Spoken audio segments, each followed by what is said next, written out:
On a toffé le défi de janvier. Bonjour, bienvenue à tout le monde pour cette dernière vidéo du Pantry Challenge 2025. Le défi qui consistait à ne pas aller à l'épicerie de tout le mois de janvier. Alors pour remettre en contexte pour cette dernière vidéo, parce que si vous tombez sur cette vidéo-là et vous n'avez pas vu les autres, c'est la première fois qu'on participait à ce défi. Défi lancé par une homesteader américaine, Three Rivers. Il n'y aura pas eu une fois, j'aurais pas eu de misère à le dire. Pas vrai. Three Rivers Homestead. Une homesteader qui fait ce Pantry Challenge-là depuis longtemps. Est-ce qu'on a réussi? Oui ou non? C'est ce qu'on va découvrir dans cette vidéo. Là, vous allez me dire, Caro, il y avait comme 5 semaines dans le mois de janvier 2025. I know! Alors, on a décidé de condenser un peu le tout. Je dois avouer que ce qui a été le plus difficile pour moi pendant ce challenge-là, c'est de sortir mon appareil photo à chaque fois qu'on faisait un repas. C'est pas tant de cuisiner qui était compliqué, c'était plus de filmer. Mais ça, je vais devoir m'y habituer. Et en parlant de vidéos, je vous invite à aller vous abonner à notre chaîne YouTube. Ben oui, 2025, un nouveau projet. On se lance là-dessus. Parlez-en à vos amis, ceux qui aiment le jardinage, la bouffe, tout ce que vous voulez, le homesteading. On s'en rejoint là-bas, ça vous tente. Mais je vais continuer à partager sur Patreon parce que je vous aime beaucoup et je vous apprécie. Encore une fois, merci 1 million de fois d'être membre, abonné, de partager, de commenter. Bref, merci pour tout. On n'est pas allé à l'épicerie du mois de janvier. On a fait une courte épicerie, une petite épicerie entre Noël et le jour de l'an. On n'a pas overstocké quoi que ce soit. Le but, c'était pas de se mettre à dépenser une fortune cette journée-là puis d'être sûr, d'être correct en termes de tout ce qu'il y avait. Est-ce que d'aller au restaurant, ça comptait comme une triche? Oui, non. Plusieurs avaient commenté que non. Moi, je dirais que oui. Vous allez voir, on y est allé cette semaine. C'est des choses qui arrivent. Je vais mettre plus en lumière les évidences qui nous sont apparues au courant de ce mois-ci. Je vais en parler à la fin de la vidéo et je vous mets également, restez à l'affût, notre première sortie à l'épicerie. Vous allez voir qu'est-ce qu'on a dû s'acheter puis qu'est-ce qu'on avait hâte de retrouver. Je peux vous assurer que de mettre les pieds à l'épicerie est définitivement quelque chose qui nous a pas manqué. Alors, on a eu peut-être des idées pour un prochain défi. On vous en reparle sous peu. Alors, on est rendu au dimanche, le 19 janvier. On a mangé des œufs ce matin-là. Et je tiens à le préciser, tout ce qu'il va avoir comme repas de restant, je ne les ai pas filmés. C'est trop redondant, ça n'avait aucun sens. Alors, tenez compte de ça dans la vidéo. Il y a beaucoup de moments où est-ce qu'on a mangé des restants. Vous avez déjà vu les recettes précédemment, c'est ça. Alors, lundi, Juliette a trouvé la vraie chanceuse, hein? Tu sais, une journée de luck. Ça en était une pour elle. Elle a trouvé un burrito à déjeuner dans le congélateur au plus grand désespoir de ses sœurs. Alors, journée pop-up du lundi, je commence par faire du lait d'avoine, faire tremper une part d'avoine, puis je vais mettre 4 parts d'eau glacée. Et je starte tout de suite ma recette de pain au batteur sur socle. Je vais faire une batch de muffins anglais avec. La semaine dernière, tout le monde avait beaucoup apprécié. Alors, on recommence cette semaine. On sait qu'il y a assez de farine dans le mélange là, quand les barres sont propres comme ça. Et là, je ne sac pas mon pain à terre. Je fais juste profiter de la chaleur de la fournaise pour le faire lever. Pour déjeuner, Dorothée a trouvé un vieux restant de Cheerios. Avec des petits bleuets. Je sors les ingrédients pour faire un carré à la framboise et aux prunes. C'est une recette de énergie cardio qui est vraiment super délicieuse. Je l'aime beaucoup. Et on va commencer à faire compoter les fruits un petit peu. Les barres aux framboises, on presse la moitié du mélange sec. On va mettre les fruits puis l'autre mélange par-dessus. On va mettre au four pendant une trentaine de minutes. Les flocons d'avoine ont trempé pendant 30 minutes. Pendant ce temps-là, j'ai pris soin de mettre 2 litres d'eau froide au réfrigérateur. On veut vraiment que l'eau soit le plus froide possible si on veut pas que le lait soit de texture plus gluante. Ensuite, on passe ça au Vitamix une vingtaine de secondes à puissance maximale, mais pas plus. Et on va tamiser le tout dans un tissu, question que ce soit le plus lisse possible. Ça fait un beau lait, mais il n'est pas idéal pour le faire chauffer, faire des lattés ou faire des béchamels et tout ça. Et puis, on va le mettre dans un pichet pour le remettre au frigo pour cuisiner aujourd'hui. Alors, Charlotte, elle, pour déjeuner, voulait se faire un smoothie. Alors, on a pris les bananes qu'on avait congelées au début janvier, des petits bleuets. On a ajouté graines de chanvre, un peu de pulpe d'avoine et du lait que j'ai. Puis je vais étirer avec un petit peu de lait, pas trop, puis de l'eau et j'ai mis du sirop d'érable aussi à l'intérieur.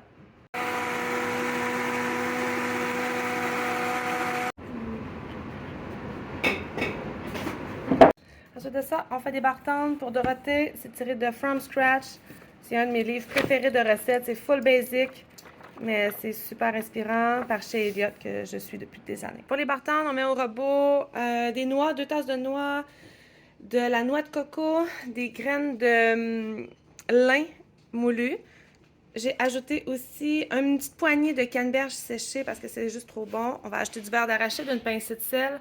On va tout mélanger ça bien comme il faut. Et on ajoute le beurre d'arachide, une pincée de sel.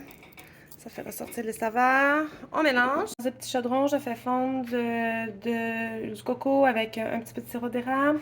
Et on va ajouter tout ça dans notre mélange ici avec de l'extrait d'amande. Ça va être super bon. Puis pendant ce temps-là, là, au petit bain-marie, je fais fondre du chocolat qui va être le dessus de notre barre tendre si on veut. Alors j'ai tout mis ça dans le fond, bien tapé, et on va couler le chocolat par-dessus. Ça s'en va au frigidaire.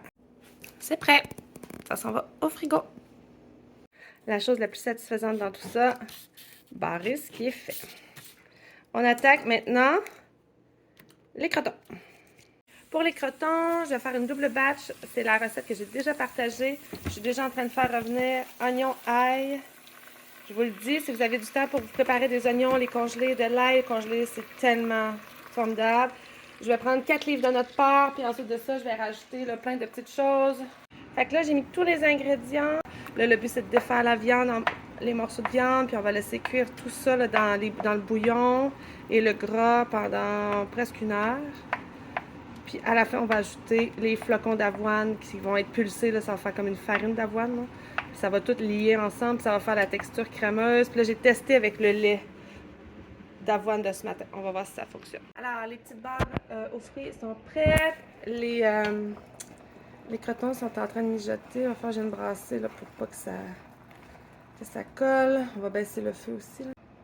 Couvrir et laisser mijoter à feu doux quand toute la viande est bien défaite. Fait que, on va faire ça. Mais vu que le four, c'est ça, le four fonctionne encore à 350, on va faire cuire du bacon parce que je vais faire des petits pains anglais avec des œufs et du bacon pour les filles cette semaine. Je descends au sous-sol, je vais aller chercher des asperges, puis je vais monter un sac d'oignons aussi parce que j'ai passé tous mes oignons en haut. On va se préparer à faire les gaufres aux asperges et jambon. Alors ici, je suis en train de faire le mélange pour les gaufres à déjeuner. Aucune idée des proportions, j'y vais un peu. Il manque la farine, la poudre à pâte. Je vais préparer pendant ce temps-là les petits pains anglais pour les faire lever. Je laisse reposer un petit 10 minutes et par la suite au rouleau ou avec les mains, j'aplatis le tout dans un peu de semoule de maïs. On va les faire cuire dans une poêle de fonte à feu moyen doux et pendant ce temps-là, je vais préparer la pâte pour les pizzas. Bien préciser que pendant cette journée popote, j'essaie de ne pas rien laver que je sais que je vais réutiliser. Il y a une partie ici déjà à laver, je vais faire ça dans pas trop long. Je pulse des flocons d'avoine pour en faire une farine que je vais devoir ajouter dans le mélange des crotons. On voit ici la belle production de gaufres, les crotons qui sont prêts à refroidir pour ensuite être mis dans des pots que je vais congeler. Avec Dorothée, on a décidé de se faire des muffins à la citrouille.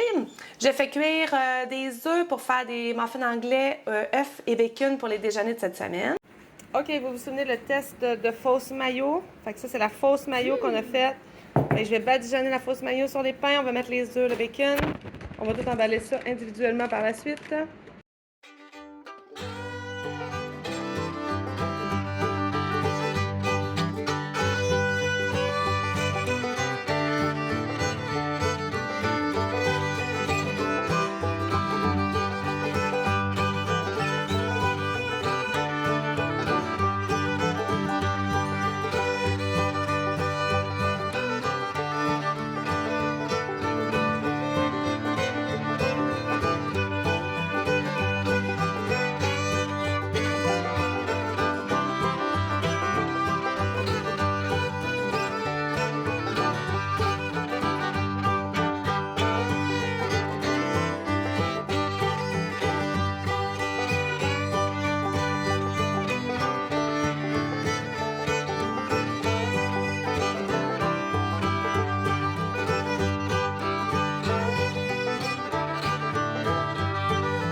Alors, les muffins à la citrouille, ça ressemble à ça.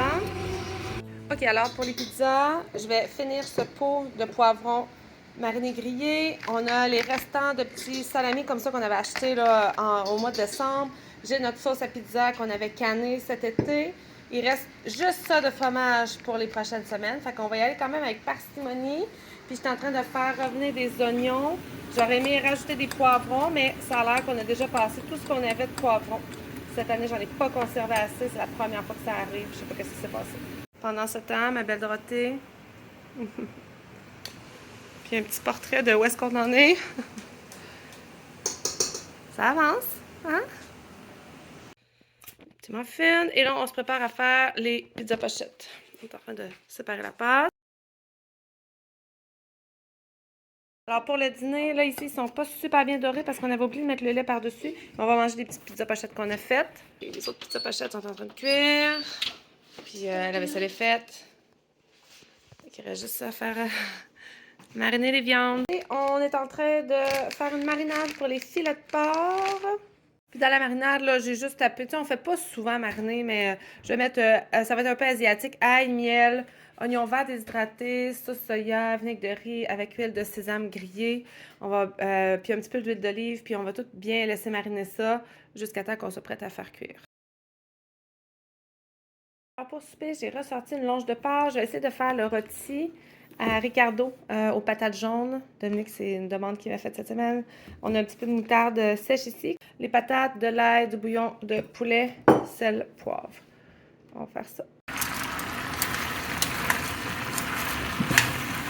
OK, puis il est 3h50. J'ai pas fait tout ce que je voulais. J'ai parti du thé glacé.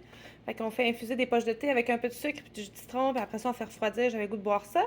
Mais il me restait des petits trucs à faire. Ben, j'ai décidé que c'était assez pour aujourd'hui. J'avais quelques recettes que je vais faire plutôt demain, après être allée à l'équitation puis faire l'école des filles. Puis voilà, j'ai eu le temps de faire la vaisselle et maintenant je vais aller m'entraîner. Fait que le rôti aux patates jaunes, ça va être notre souper. Puis on va accompagner ça, bien évidemment, de la petite sauce au canneberge qui est trop délicieuse avec le porc. Pour vrai, là, ça vaut la peine de l'essayer. Puis la relish rouge, je vais la refaire dans ma prochaine journée de popote. Parce qu'on a des choux, on a des betteraves. C'est important. Dominique qui sort de la choucroute. Puis on va aussi prendre des betteraves. C'est tout bon. Et on a fait des beaux choux-fleurs grillés. Alors voici le bon souper. Delicioso. Delicioso. Toutes des choses de la ferme. Une dernière petite chose avant de terminer la journée, filtrer le fire cider. Je récupère donc le précieux liquide, j'y ajoute une bonne quantité de miel et à puissance forte sur mon Vitamix, je vais pulser le tout et ça va être prêt pour nos petits shots du matin. OK, un de nos highlights de ce mois-ci, c'est notre ami Mathieu et notre amie Virginie de Autonomie Vestimentaire qui m'ont vraiment gâtée cette semaine. J'ai reçu un super beau petit colis surprise un soir ici à la maison et il y avait à l'intérieur un petit sac de café pour mon plus grand plaisir. J'étais tellement contente, j'en revenais pas. Puis ils m'ont mis une petite note en me disant que ça comptait pas comme de l'épicerie si c'était un cadeau parce que leurs amis, eux, ne manquent jamais de café. Alors, ça m'a touché beaucoup. Merci encore énormément. Je mets le petit lien ici, là, allez voir leur chaîne YouTube. Alors, cette semaine, on va déjeuner plusieurs fois avec les petits muffins anglais, œufs et bacon. J'ai aucune autre note pour ce qu'on a mangé cette journée-là. C'est sûr que c'était des restants. Pour la journée de mercredi, on a été invités à passer la journée avec des amis. Ils nous ont fait l'honneur de manger de la délicieuse pizza. Alors, c'est ce qu'il y a eu au menu cette journée-là. Pour le souper, j'ai fait mariner des cuisses de poulet la journée précédente. Je ne sais pas comment ça que j'ai pas filmé, mais bon, c'est pas là. Et puis, on va les faire cuire au four. Et dans l'Instant Pot, on va faire de l'orge tomatée avec du bouillon de poulet, des tomates en dés. Puis, il me restait aussi un restant de haricots que j'ai ajouté. Alors, ce mélange-là d'orge ressemblait vraiment, si on veut, à une texture de risotto. C'était absolument délicieux. Un super bel accompagnement là, qui va nous suivre toute la semaine. Et là, le jeudi, on a dû aller dîner et passer une partie de la journée dans un petit café. Le petit café qui est à Plessisville, on l'adore vraiment. Alors, j'ai juste pris le temps de prendre mon petit latte comme ça. J'ai pas de vidéo, j'ai pas d'image de notre repas. Mais c'était vraiment délicieux. Ils font un délicieux croissant jambon. Et pour dessert, les filles aiment beaucoup le croissant au Nutella. Bref, on s'est vraiment gâtés. La journée qui fait moins 1000. Le flip, tu vois, petit On mange les filets de porc accompagnés avec riz. J'ai mis de la poudre de tomate, des petites fèves au beurre et des petites asperges. Ça va être délicieux. Donc, Milo, il y a 1 an aujourd'hui. Un gros bébé. Ben oui, Milo a eu 1 an.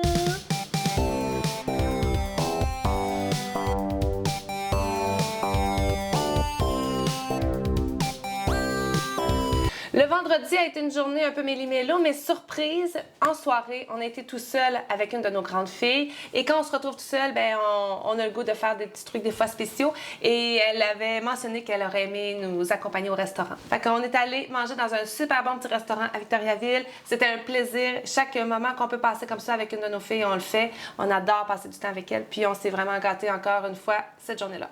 Le samedi, on est allé souper chez Mamie Can et elle nous a gâtés avec des gaufres de dessert. C'était très bon. Le repas aussi était bon, mais comme c'est ça, j'ai rien filmé. C'est pathétique mon affaire. Et là, on embarque dans une toute nouvelle semaine. J'ai décidé de joindre tout ça dans la même vidéo, comme je vous disais au début. Une des choses qu'on aime consommer pendant l'hiver, c'est du jus de tomate. On l'assaisonne de sauce Worcestershire, d'épices à steak, du jus de citron, du sel de céleri. C'est super bon. Fait que ça aussi, on en prend de temps à autre. Moi, j'aime beaucoup ça pour l'heure du dîner. Mon chum s'en amène souvent dans ses lunchs. Puis quand vous êtes à la maison, vous pouvez rajouter un petit peu de vodka aussi. J'ai fait des barres à la rhubarbe pour passer un petit restant qui me restait au congélateur. C'est une recette de 3 fois par jour. Elle est vraiment délicieuse. Tout le monde en a redemandé. Ce jour-là, j'ai terminé de faire cuire des pains après qu'on ait manqué d'électricité. Alors, il y a 2 petits pains, une petite croustade, puis j'ai rajouté des petites pépites de chocolat blanc parce que moi, on me dit pas quoi faire. On a soupé avec du fast food version at the farm. Des petits haricots, puis je sors l'artillerie lourde, fast food, ragoût, ragoût. Avec une petite recette de ragoût que j'avais cannée à l'automne. Une recette vraiment délicieuse. Puis on a accompagné ça des petits haricots, des betteraves avec une belle tranche de pain frais. La belle petite croustade. OK, alors en ce mardi, j'ai dégelé du veau haché. J'avais aucune idée de ce que j'allais faire. On a trouvé un gros restant de macaroni de la semaine passée. Fait que je vais nous faire un genre de macaroni chinois, céleri, oignon. Si on avait été à notre affaire, on aurait des poivrons parce que c'est bon. Puis on met un petit peu de ceci, puis de la moutarde, puis du poivre, un peu de bouillon de poulet. Ça va être délicieux. Pour accompagner le délicieux macaroni, on a mangé des légumes vinaigrés, asperges et mélange jardinière qui était vraiment très bon. Alors là, on est mercredi. Il reste un restant d'orge que j'ai fait avec des fèves. Je sais même plus ça fait combien de temps. J'avais fait cuire un poulet. Là, ce que je fais, c'est que je hache le poulet. Je suis en train de faire de la chapelure avec un restant de pain. Et je vais faire des genres d'arancini, des genres de boules d'orge au poulet et on va les faire frire dans la friteuse. On essaye ça.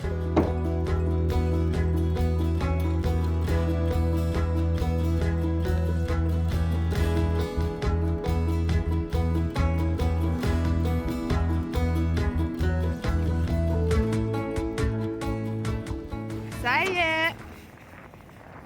Es-tu contente? Enfin, on peut manger. OK. On est allé à l'épicerie. Et il y avait trop de monde à la première épicerie. On est allé à la deuxième. Et là, on a trouvé... Montre ce qu'on a trouvé. Puis on regarde plein de vidéos de monde qui teste plein d'affaires. Souvent, c'est des maudites cochonneries. Mais, pardon, on avait le goût d'essayer ça. C'est quoi, d'eau? Des aéros ou nanaimo. Et puis, verdict. Ça goûte pas le nanaimo. C'est dégueulasse. OK! Fait que là, je ferai pas de compétition avec ceux qui vont chez Costco et achètent pour 6 millions de dollars. On a un IGA dans le coin. Chez IGA, on a acheté pour un gros... Ah, c'est pas clair. 38 et 37. Il y avait le saumon fumé qui était en spécial. On économisait 9 $ pour chacune des plaquettes de saumon fumé. Puis j'avais des pointsines. Et j'ai sauvé 10 piastres avec mes pointsines. Puis au Maxi, on a acheté pour 299,79 $. On avait 10 $ de rabais avec notre carte de points Optimum. Fait que ça fait 289,79 $. C'est des montants. On a acheté des choses pour un peu pour mettre dans notre petite pantry, si on veut, de prepper. Fait que quand je vais à l'épicerie, j'en achète toujours une petite quantité. Des jus de citron pour le canage en prévision de cet été. Là, on a acheté quelques petits cruchons d'eau parce qu'on a manqué d'électricité, l'autre fois, on en a pris. Puis je veux tout le temps en avoir une quantité précise. Il y avait de la moutarde en spécial, on en remplit, parce que moi, c'est hors de question qu'on manque de ça chez nous. La petite sauce ici qui est super délicieuse, même affaire. Des capres quand on va au IGA, parce qu'on adore ceux-là, puis c'est juste là qu'on peut les acheter. Une petite poche de riz, parce que tout le monde tripe sur ce riz-là, mais il est quand même plus dispendieux que si on l'achète en gros 20 kg. Fait que j'essaie d'en acheter un petit sac de temps en temps. Des pâtes à dents bouche-trou, quand ils sont en spécial, on en achète puis on met ça dans une boîte. Ça ici, c'est le souper pour ce soir. De l'huile et la vilaine huile canola pour notre belle petite friteuse. Voilà. Puis ensuite de ça, breuvage. Fait que j'ai une fille qui m'avait demandé, la seule chose dans l'épicerie qu'elle voulait, c'était des petits jus pour mettre dans ses lunchs. On est des amateurs d'eau pétillante aromatisée. Les petits, ça ici, on s'en sert souvent pour manger avec notre salsa. On se fait des nachos pour le repas. 2 paquets de pâtes pour dépanner parce que notre sorte de pâte bio, ben, notre commande n'a pas été passée parce qu'on n'a pas acheté du mois de janvier. Du thon, parce qu'il est en spécial, puis on en garde, je devrais le mettre de ce côté-ci avec ces trucs-là, là, mais on en garde vraiment beaucoup en coquette. On a acheté les fameux produits laitiers. Fait qu'on a du lait, du yogourt, crème sucre, fromage à la crème. Dorothée vous laisse faire la crème fouettée. Puis des fromages qui est en spécial. Des petites gâteries là-bas. J'ai acheté un pain parce que j'ai pas eu le temps d'en faire aujourd'hui. Puis il y en a qui vont vouloir des toasts demain matin. Les filles sont mordues de chocolat chaud cette année, fait que je leur en ai acheté. Dorothée a demandé des petits bagels puis des petites céréales. On n'achète pas ça souvent, mais on en achète pour faire plaisir de temps en temps. De la crème glacée. Il y avait ça ici qui était pas trop cher. Des fois pour boire un peu moins de lait et avoir moins mal au ventre, ça aide. Puis on a acheté quelques bananes oranges. J'ai une de mes filles qui m'a demandé, pitié, achète-moi des citrons et des concombres. Il y avait des petites laitues comme ça, là, en spécial, fait que ça va faire un petit peu de bien, des petits avocats. Puis une poche de moulé pour les chats, parce que nos chats mangent la meilleure nourriture possible. Les chats préfèrent quand même manger des bons petits sushis de souris, mais on leur donne des petites croquettes, parce que ben, ils ont le droit de manger des petites croquettes aussi. Hein? Alors, c'est ce qui fait le tour. Puis j'espère que c'est intéressant. Si vous aimez ça, regardez l'épicerie du monde, dites-moi-le, puis on vous montrera notre épicerie quand on y va de temps en temps. Comme vous avez pu le remarquer, on n'achète pas que du biologique. Il y a plein de choses qu'on privilégie bio, mais on a des limites aussi. Je pense que chaque produit sain qu'on utilise aide à notre santé globale, mais on a décidé dans la vie, nous, de ne pas virer fou avec tout ça. Notre santé mentale est vraiment importante. Puis l'été dernier, suite à l'arrêt de travail que Dominique a eu, on a dû faire des choix monétaires. Puis il y a certains produits biologiques qu'on a mis de côté pour une période indéterminée, question d'alléger, si on veut, notre budget. Comme on dit, puis comme on aime dire, you do you, c'est vraiment important, mais je tenais à apporter cette précision-là, ou plutôt cette nuance-là, là, étant donné les images que vous venez de voir. J'espère que ce défi vous a plu, vous a inspiré. En tout cas, de notre côté, on a vraiment trippé. Ça a mis en valeur les failles de notre projet de vie, d'autonomie alimentaire et tout ça. Je répète, autonomie alimentaire, notre but, c'est pas de tout faire nous-mêmes. C'est, je dirais que c'est pas impossible, mais compte tenu de ce qu'on décide et ce qu'on choisit de consommer, c'est impossible, je veux dire. Pour l'instant, on ne fait pas notre blé, on fait pas notre orge, on fait pas notre avoine. Ce sont des produits qu'on doit se procurer. On achète du vinaigre, du jus de citron, du sel, des choses comme ça. Fait on ne cherche pas à ne rien acheter, mais on cherche à diminuer les intrants qui proviennent de l'épicerie et on y travaille activement. Par contre, on aime bien se payer des petites gâteries puis des petits aliments qui sont pas nécessairement nécessaires non plus. C'est toujours plaisant. Ça a également montré à mon conjoint que de mettre des aliments de côté, ça vaut vraiment la peine. C'est pas seulement dans une optique de prepping, de catastrophe nucléaire, etc.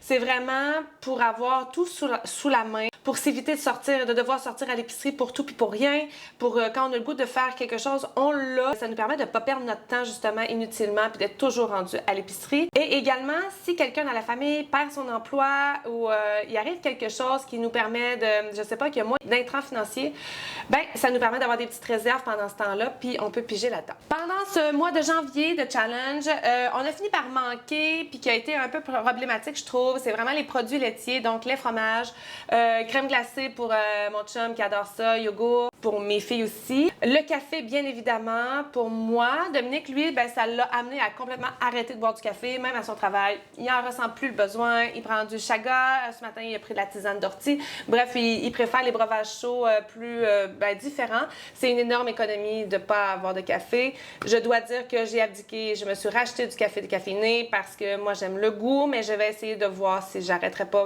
moi aussi, puis en prendre juste quand on va en quelque part pour le plaisir. Les fruits frais, au dire de mes filles, c'est quelque chose qui leur manquait. Des fruits frais en hiver ici, c'est des fruits exotiques, on s'entend. Pour nous, à part les bananes, on est capable de s'en passer vraiment facilement, mais ça nous stimule beaucoup, beaucoup, beaucoup et ça nous mine vraiment pour la récolte des fruits qu'il va y avoir cet été.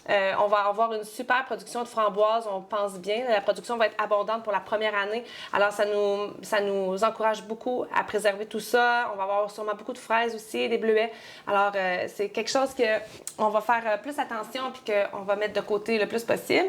Les prunes, c'est un fruit qu'on est vraiment surpris à la quantité qu'on a eue. On a eu une énorme production de fruits pour un seul arbre. C'est plus d'une centaine de livres de prunes qu'on a récoltées. On en a canné. On a aimé. On a fait une sauce aux prunes. On a fait des prunes en conserve dans un sirop léger. Mais prunes congelées, on est vraiment satisfait. On est très content de les utiliser. Alors, c'est un beau plus, ça aussi. Puis le défi m'a permis de les utiliser plus que je pensais. Alors ça a été super.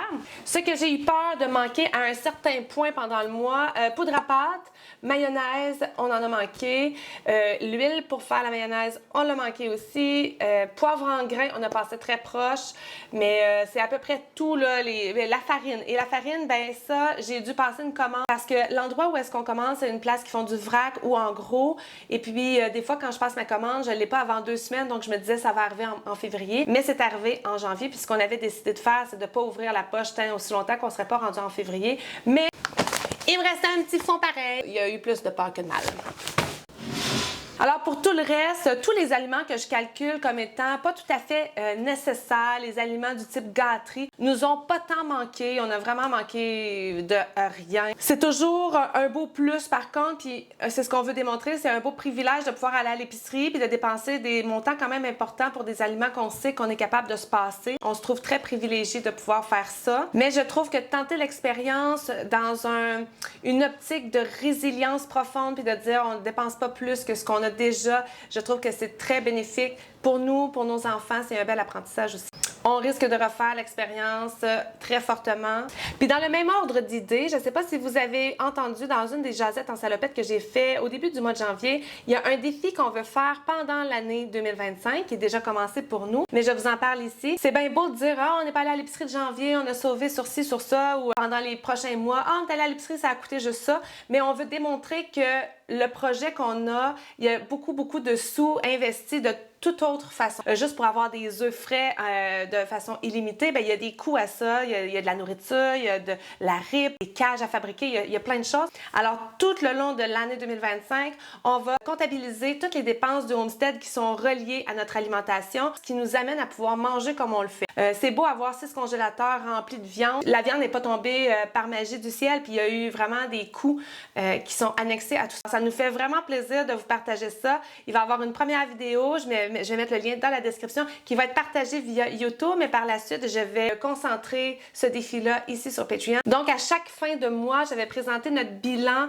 mensuel de ces dépenses-là. Mon ami Alex est en train de nous faire une super belle feuille Excel. Ça va être très facile de comptabiliser toutes ces données-là. Merci beaucoup de considérer de vous abonner à notre chaîne, puis merci d'être là ici sur Patreon. Ça me touche beaucoup. Sur ce, merci d'avoir été là. Je vous souhaite un beau mois de février tout le monde et on se dit à bientôt. C'est super important avant de faire une vidéo de checker si on a de quoi entre les dents ou dans la...